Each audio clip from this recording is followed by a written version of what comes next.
Okay, so we're going to continue with the calculation of the correlation coefficient for the example from the last video. Okay, so we have something called S of x with x. We have S of x with y, and then we have a formula for something called OR, the correlation coefficient, which is going to depend on these numbers here. Okay, so what I'm going to do is I'm going to keep these formulas in mind, and what I'm going to do is I'm going to work out all of this stuff here. Okay, so the information I need is actually on this page here. Remember, these are my x variables, x values, these are my y values, okay, and I need to follow this formula.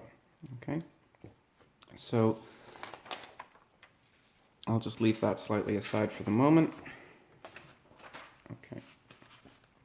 So now what I want to work out here is S of x with x, which is equal to the sum of the x squared values minus n times the mean of x squared. Okay, so I need to work out the mean of x, and the mean of x is equal to the sum of the x's over n. Okay, so what's that going to be equal to? Well, let's look at my sum of the values here. I have 12 plus 11 plus 13 plus 14 plus 13 plus 15 plus 15 plus 16 plus 16 plus 17. Okay, so that's equal to 12 plus 11 plus 13 plus 14 plus 13, okay, plus 15, 15, 16, 16, and 17.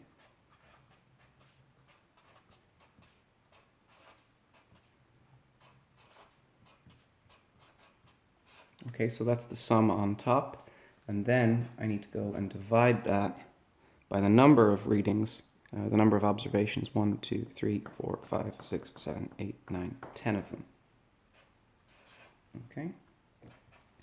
So again, no need to make this difficult. We can use a calculator. 12 plus 11 plus 13 plus 14 plus 13 plus 15 plus 15 plus 16 plus 16 plus 17. And I end up with the number 142, which has to be divided by 10. Of course, if I divide that by 10, I'm going to end up with 14.2. So 14.2 is the mean of x. Okay. Now I need to sum up the values of the squares. Okay.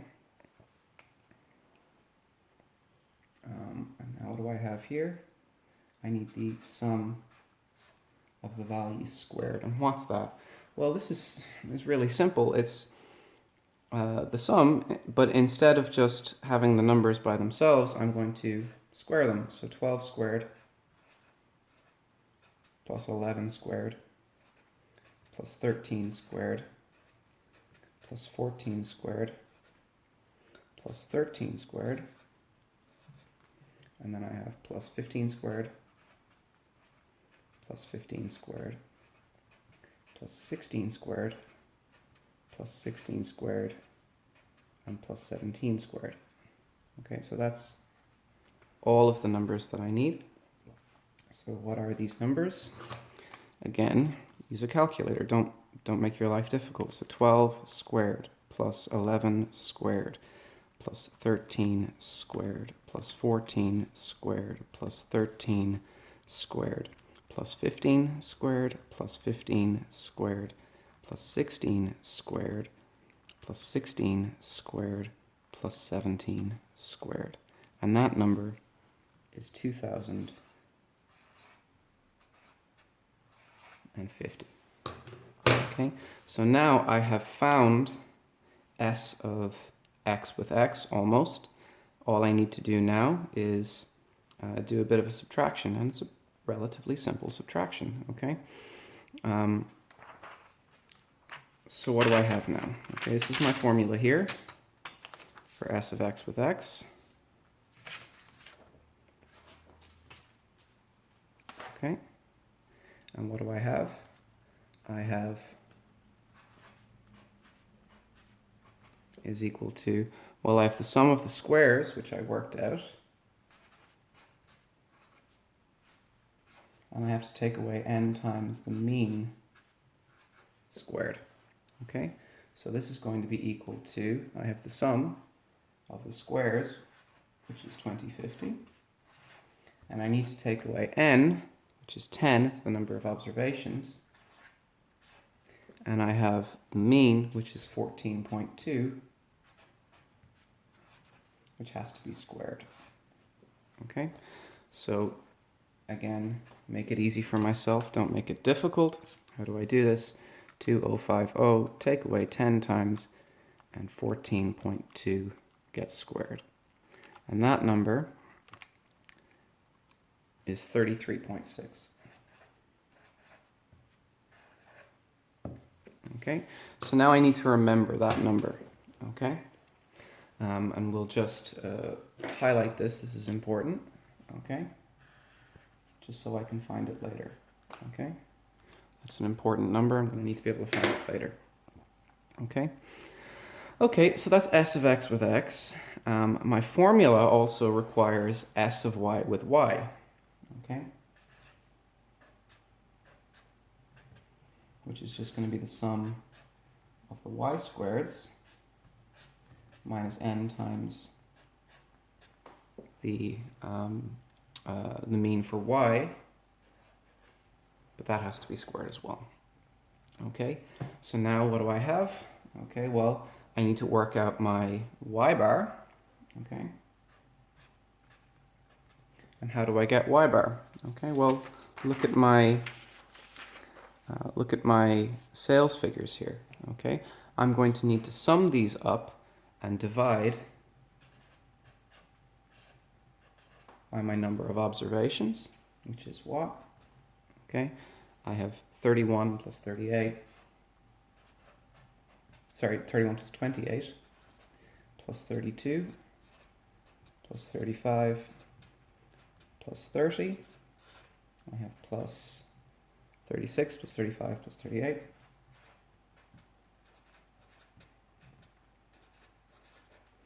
And then I have plus 37, plus 40. And that needs to be divided by 10, just as before. Okay? Again, don't make it difficult, make it easy. Do everything on a calculator. 31 plus 28, plus 32, plus 35, plus 30, plus 36, plus 35, plus 38, plus 37, plus 40. That's a number of 342. So I have 342 divided by 10, and 342 divided by 10 is 34.2. Okay, so that's my my y bar. That's a number I want. Okay. My next step is that I need the other part of this formula, which is the sum of the y squareds. Okay.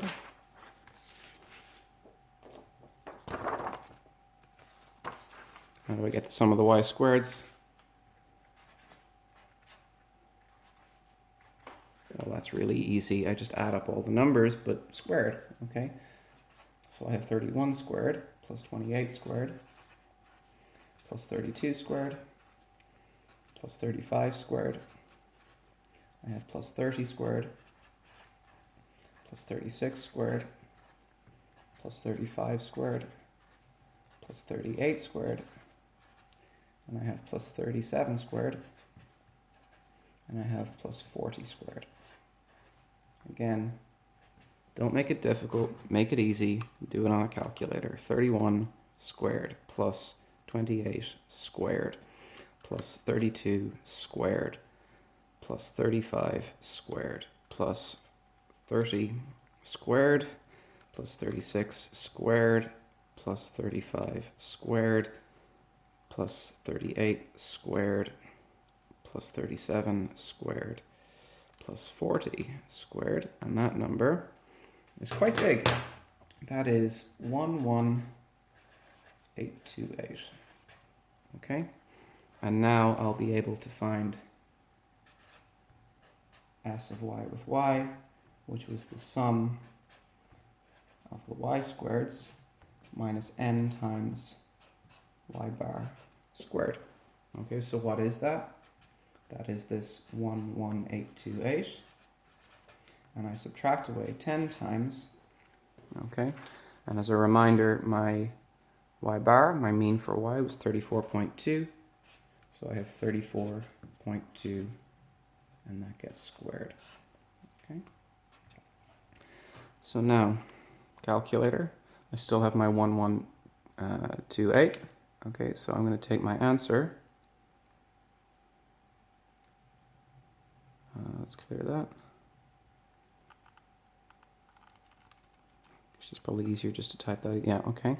So now I'm going to take away 10 times, and I have 34.2, which gets squared. Okay, and that number is 131.6.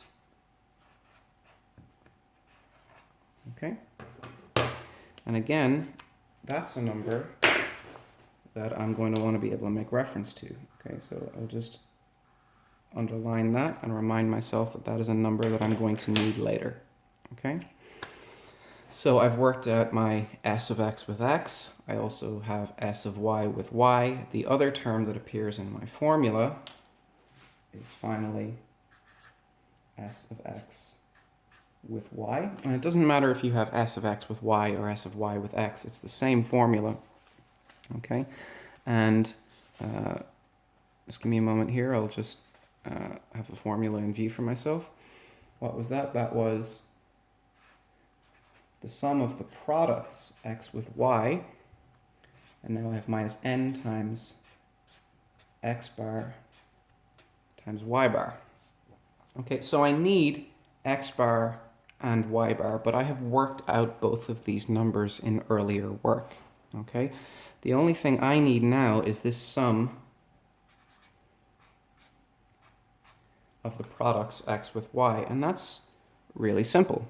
All I do is I take the product of 12 with 31, the product of 11 with 28, and so on, and I add them up all the way down, okay? So what's that? That's going to be 12 times 31. Actually, you know what? Let me move to a fresh page. Okay, let me move to a fresh page just because there's a bit of writing to do here. I'm getting through paper so fast with this format. Hopefully the writing is actually helping people. Okay, so that's the information we had there. Now let's find the sum of the products like that. So what is that? I'm going to have 12 times 31. From here, 12 times 31. I'm going to have 11 times 28. I'm going to have 13 times 32. Okay, plus I'm going to have 14 times 35. I'm going to have 13 times 30. I'm going to have 15 times 36. 15 times 35. 16 times 38.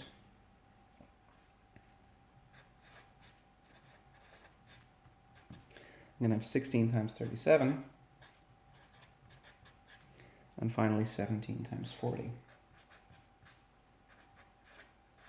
Okay, and we'll get the number for this off our calculator again.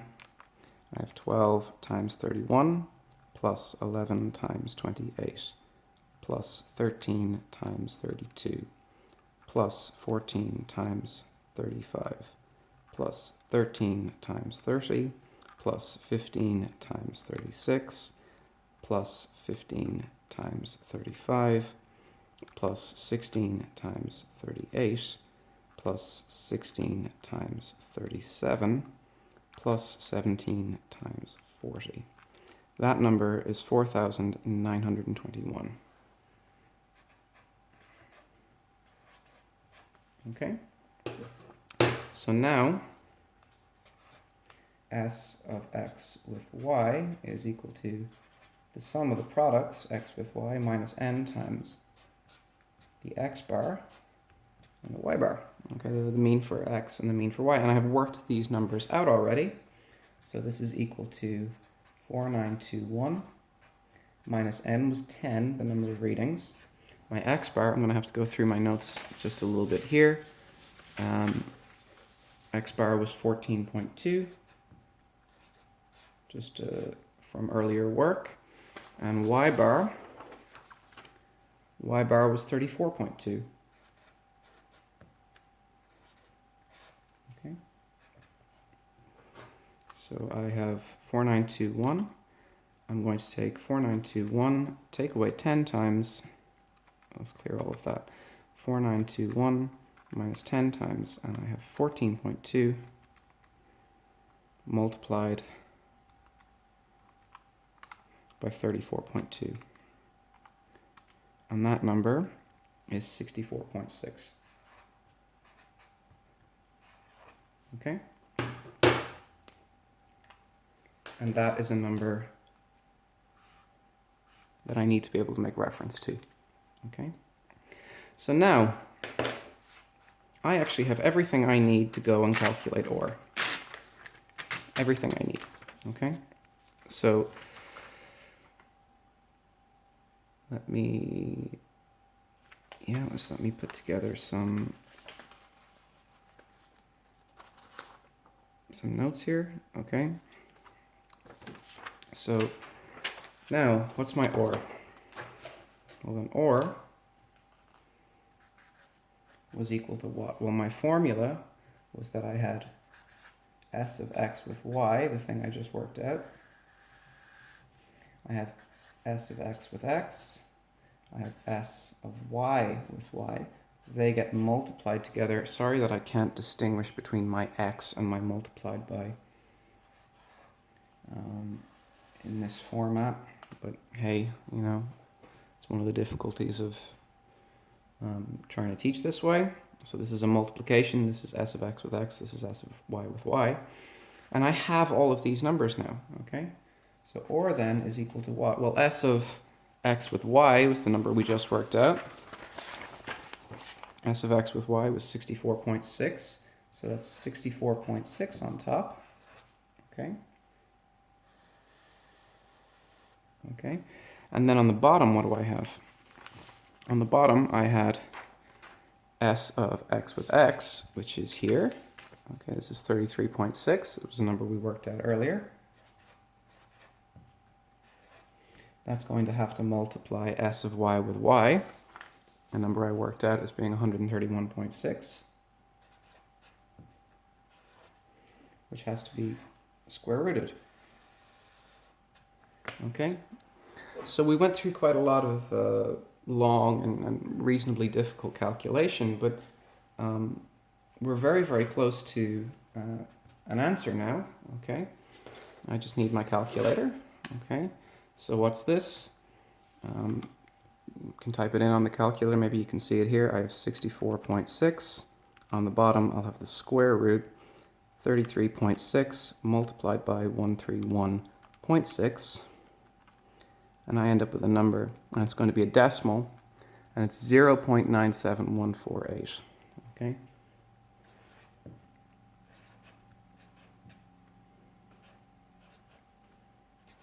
Ish. Okay, so it's about equal to that.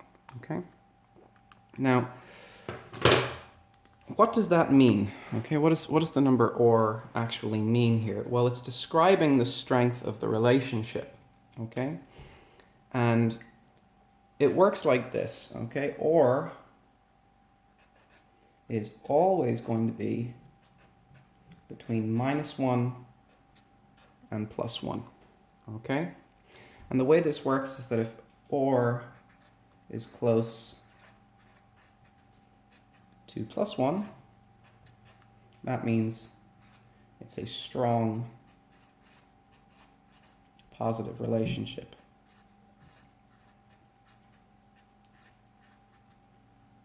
Strong positive linear correlation.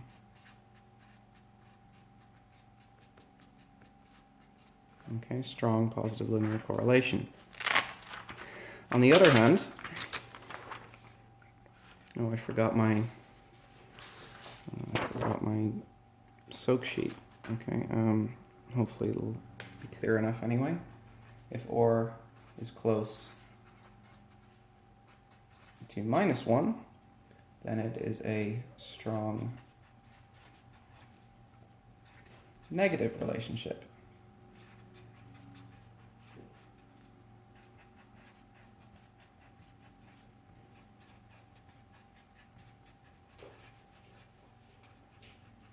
Okay, strong negative linear relationship. And if or is close to 0,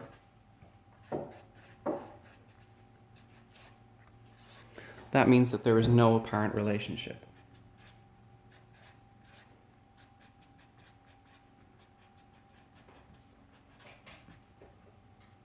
I don't know how to spell apparent. I think it's an E actually. No apparent relationship.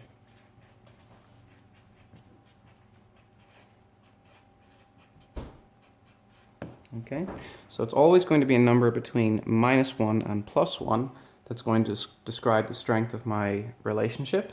Okay, if it's close to +1, it's a strong positive relationship. If it's close to -1, it's a strong negative relationship. And if it's close to 0, then it's a weak relationship, or that there's no apparent linear relationship. Okay, and we can see that in our case, we had the number 0.97148. Okay, and 0.97148 is of course close to +1. Okay, so the example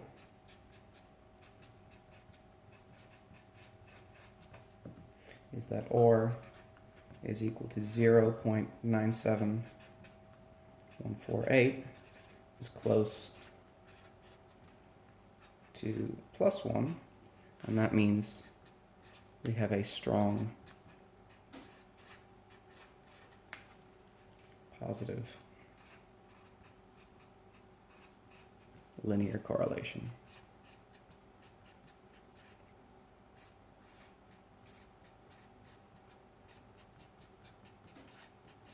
Okay, so the number is saying we have a strong positive linear correlation. And of course, if we go back and we look at my freehand graph that I did for this example earlier, which is here, okay, we can see that we actually had quite a good line, okay, even, done freehand,